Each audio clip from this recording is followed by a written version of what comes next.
ஆன்மீக அன்பர்களுக்கு வணக்கம். மகான் பாஸ்கரராயர் ஸ்ரீ லலிதா சகஸ்ரநாமத்துக்கு பேருரை வழங்கியதை பற்றி அறிந்து கொண்டோம்.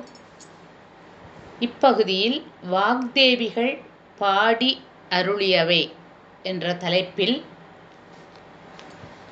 அமைந்துள்ளவைகளை காண்போம். மகாபாரதத்தின் நடுவில் அமைந்துள்ளது பிரம்ம வித்தையாகிய ஸ்ரீமத் பகவத்கீதை.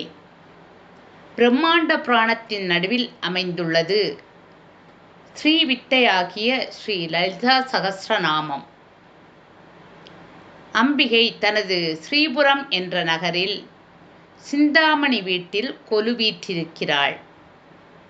அங்கு கூடியிருந்த இந்திராதி தேவர்களும் ஏனையோரும் கேட்கும் வண்ணம் தனது 1000 திருப்பெயர்களை பாடும்படி வாக்தேவிகளுக்கு ஆணையிட்டாள் அம்பிகை.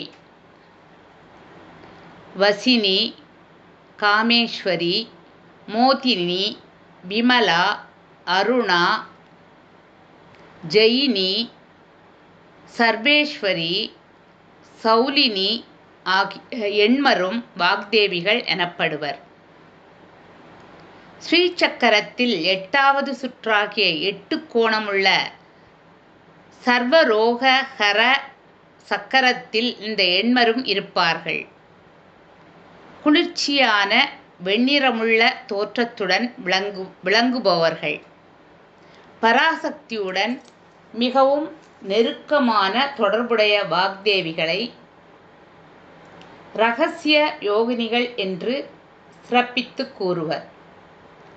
அம்பிகை அடியார்களுக்கு சிறந்த பேச்சாற்றலை அருளும் பணியை பராசக்தி இவர்களிடம் அளித்திருக்கிறாள். உலோபமுத்திரை என்ற தமது மனைவியுடன் அம்பிகையை வழிபட்டவர் தமிழ் முனிவராகிய அகத்தியர். அவர் பரிமுகப் பெருமானிடம், அதாவது ஹயக்ரீவரிடம், வாக்தேவிகள் அம்பிகையின் சந்நிதியில் பாடிய 1000 நாமங்களை தமக்கு உபதேசிக்க வேண்டினார். ஆர்வமுள்ள மாணவனுக்கு எதையும் மறைக்காமல் உபதேசிக்க வேண்டியது நல் ஆசிரியரின் கடமை.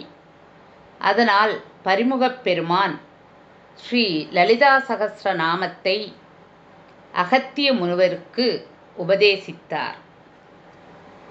நன்றி.